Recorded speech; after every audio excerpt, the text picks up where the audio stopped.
One thing that stands out in your productions is the melodies. I mean, they're memorable. They just, I don't know, they they're amazing, and I'm sure that being classically trained helps here. But do you have any tips or tricks for writing those kind of melodies, the progressive house, the big,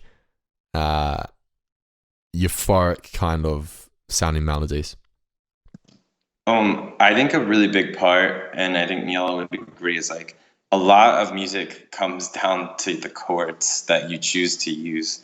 And the voicings that you use in those chords determine so much about how your melody can sound and fit. So, even from a vocal standpoint, we'll sit there and simple 4 chord type pop song, maybe like one of the chords is just the wrong chord to write a melody over. And it's the kind of thing it'll deter you from writing something good or catchy. So I would always go back to, and I think would say the same, is like, make sure your chords are the right chords. Start there, because any melody you put over the right chords is going to feel right, especially if you understand how to use the voicings from those chords to help your melody.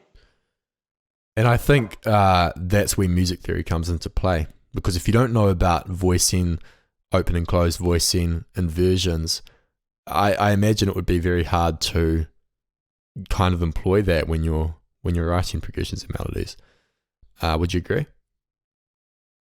Yeah, totally. I think that having that background for me is like, now it's just sort of second nature. I don't really think so much about how I'm going to voice the chords as much as like I know what the sound I'm going for is, and I'll be sitting at a piano and I'll invert the chord just because.